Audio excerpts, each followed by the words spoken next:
நான் பண்ணுறதெல்லாம் பார்த்தீங்கன்னா வைங்களேன் 2030 கால்குலேட் பண்ணி தான். 2030 நம்மளுக்கு வந்து காம்படிஷன் யாருமே இருக்க மாட்டாங்க. பொதுவாகவே விவசாயிகள் கணக்கு பார்த்தா எதுவுமே மிஞ்சாதுன்னு சொல்லுவாங்க. இன்றைக்கி பார்த்தீங்கன்னா அப்படி கணக்கு பார்க்காம விவசாயம் பண்ண நிறைய பேர் காணாமல் போயிட்டாங்க. என்னை பொறுத்தளவு நான் கணக்கு பார்ப்பேன், கமர்ஷியலாக தான் விவசாயம் பண்ணுவேன். ஏன்னா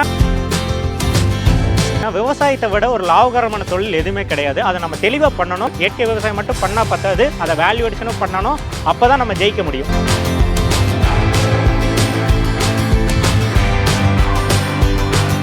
நவீன உலக நேயர்களுக்கு வணக்கம். நவீன்ற ஒரு இளைஞர் பிஇ மெக்கானிக்கல் இன்ஜினியரிங் முடிச்சுட்டு அவங்க அப்பாவோட ஒரு பிஸ்னஸ் பண்ணிட்டு இருக்காரு.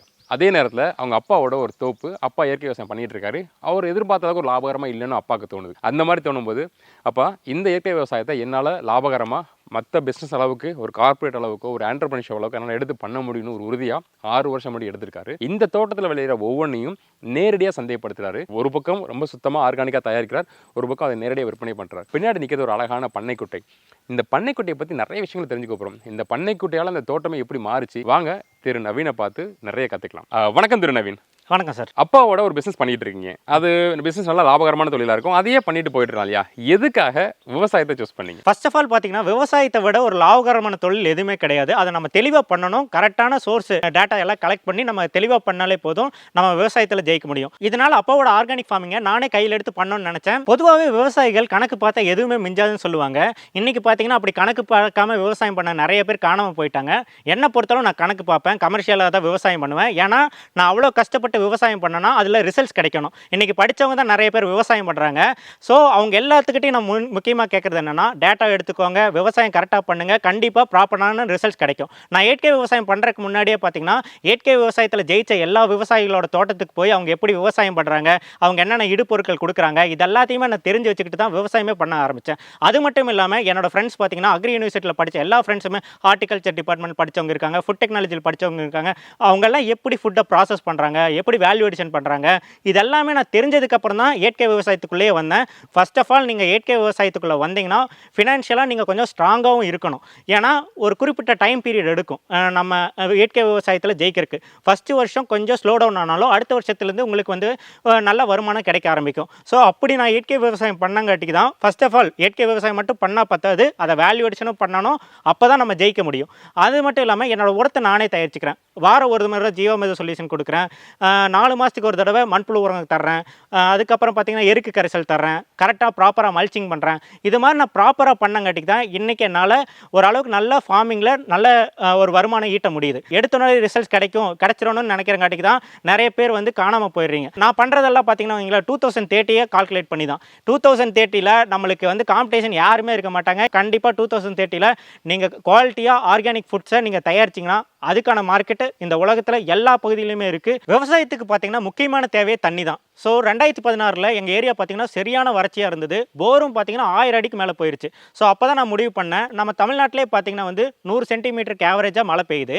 பட் அந்த மழை நீரை நம்ம சேகரிக்கிறோமா அப்படின்னு எனக்குள்ளே ஒரு கேள்வி எழுந்தது.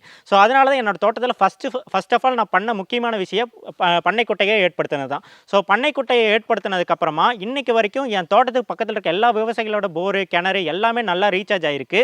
ஸோ இதனால் பார்த்தீங்கன்னா எல்லாருமே கொஞ்சம் செழிப்பாக விவசாயம் பண்ணிட்டு தான் வர்றாங்க. ஸோ ஃபர்ஸ்ட் ஆஃப் ஆல் நம்ம என்ன பண்ணோம்னா, நம்ம கிட்ட இருக்கிற தோட்டத்தில் ஒரு சின்ன இடத்துலையாவது பண்ணைக்குட்டைகள் ஏற்படுத்தணும். அப்படி பண்ணைக்குட்டைகள் உங்களால் ஏற்படுத்த முடியும்னாலும் ஒரு ட்ரென்ச் அமைச்சு உங்கள் தோட்ட கழிவுகளை எல்லாத்தையும் போட்டு வச்சுருங்க. அதுவும் மக்கிடும். அதுன்னு பார்த்தீங்கன்னா அந்த மழை நீரும் சேகரிக்கலாம்.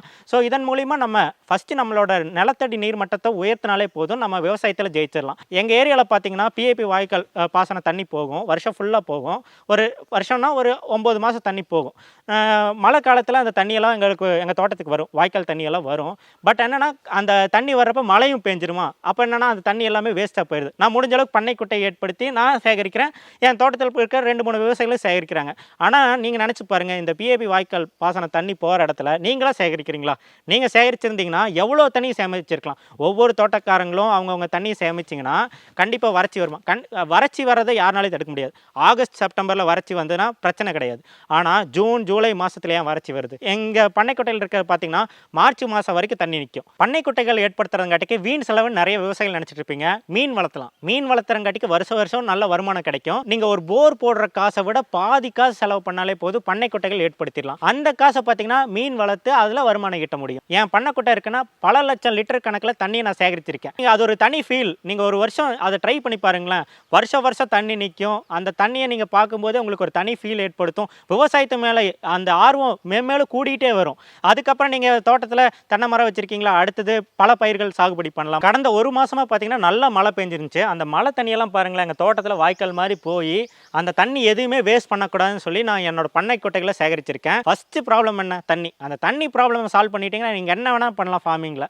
நவீன், ரொம்ப தெளிவாக சொன்னீங்க. இப்போ இந்த தண்ணியை நீங்கள் சேகரிச்சதுனால உங்கள் தோட்டத்துக்குள்ள உள்ள கிணறுகளும் போர்களும் எப்படி ரீசார்ஜ் ஆயிருக்கு? இதுக்கு முன்னாடி எப்படி இருந்துச்சு தண்ணி பிரச்சனை? இப்போ எப்படி ரீசார்ஜ் ஆயிருக்கு? அதாவது 2016க்கு முன்னாடி பார்த்தீங்கன்னு வைங்களேன், நம்ம வந்து போரை ரொம்ப நம்பி இருக்க வேண்டியதாக இருக்குது. ஏன்னா போர் ஏதாவது ஃபெயிலியர் ஆயிருமோ, வேறு யாராவது போர் போட்டால் நம்ம தோட்டத்தில் ஃபெயிலியர் ஆயிருமோன்னு நம்ம பயந்துட்டு இருக்க வேண்டியதாக இருந்துச்சு. இன்றைக்கி பார்த்தீங்கன்னா வருஷத்தில் 8 மாதமும் அந்த அதாவது வறட்சி வந்து ஒரு 2 மாதம் கண்டிப்பாக வரதான் செய்யும். அந்த 8 மாதமும் பார்த்தீங்கன்னா நம்ம ஒரு கான்ஃபிடென்ட்டாக விவசாயம் பண்ணலாம். ஒரு விவசாயத்துக்கு ஃபஸ்ட்டு நம்மளுக்கு கான்ஃபிடென்ட் வேணும், தண்ணி இருக்கணுங்கிற கான்ஃபிடென்ட் வேணும். அந்த பண்ணை குட்டையை ஏற்படுத்தி அந்த கான்ஃபிடென்ட்டை நான் கொண்டு வந்ததுக்கப்புறமா நம்ம என்ன வேணால் பண்ணாலும் ஜெயிக்கலாம் அப்படிங்கிற ஒரு தன்மை எனக்கு கிடச்சிருச்சு. அது மட்டும் இல்லாமல் நான் கொஞ்சம் டிஜிட்டல் மார்க்கெட்டிங் படிக்க ஆரம்பித்தேன். ஸோ இன்றைக்கி பார்த்தீங்கன்னா நிறைய பேர் அந்த சந்தைகள் ஏற்படுத்துகிறாங்க சண்டேஸ் ஆனால். ஸோ அங்கே விற்பனை ஆப்பர்ச்சுனிட்டிஸ் இருக்குது. நான் முக்கியமாக சொல்கிறேன், யாராவது புதுசாக யங் ஃபார்மர்ஸ் வந்து படித்தவங்க விவசாயம் பண்ணணும்னு நினச்சிங்கன்னா சோஷியல் மீடியாவை கரெக்டாக யூட்டிலைஸ் பண்ணுங்கள். என்னென்னமோ விற்கிறாங்க. ஏன் ஒரு ஃபார்மர்னால் நல்லா பேசி அவங்க ப்ராடக்ட்டை விற்க முடியாதா?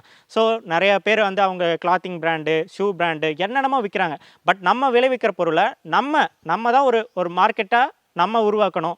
நம்ம தான் அதுக்கு பிராண்ட் அம்பாசிடர். நம்ம தோட்டத்துக்கு நம்ம தான் பிராண்ட் அம்பாசிடர். நம்ம பொருளை நம்ம தான் விற்கணும் அப்படிங்கிற ஒரு தன்மை நம்ம ஏற்படுத்தணும். நம்ம படிச்சிருக்கோமா, படித்த நாலேஜை விற்கிறதுக்கு யூஸ் பண்ணி ஆகணும். ஸோ இதெல்லாமே நம்ம பண்ணோம்னா கண்டிப்பாக நம்மளால் ஜெயிக்க முடியும். 150 கோடி பேர் இருக்கிற மக்கள் தொகையில் நம்ம தோட்டத்தில் என்ன ஒரு 2000 லிட்டர் எண்ணெய் வருதா, அதை நம்மளால் விற்க முடியாதா? ஸோ என் தோட்டத்தில் பார்த்தீங்கன்னா தென்னை இருக்குது, மாங்காய் இருக்குது, நெல்லிக்காய் இருக்குது, அவகேடோ இருக்குது. இதெல்லா பயிரிலையுமே நான் வந்து கரெக்டான நுகர்வோரை பார்த்து நானே மார்க்கெட்டிங் பண்ண ஆரம்பித்தேன். இன்றைக்கி பார்த்தீங்கன்னா மாங்காய் செம டிமாண்டு. மாங்காய் ஆகட்டும், நெல்லி ஆகட்டும், அவகேடோ ஆகட்டும், இதுக்கெல்லாமே சரியான டிமாண்டு கிரியேட் ஆக ஆரம்பிச்சது.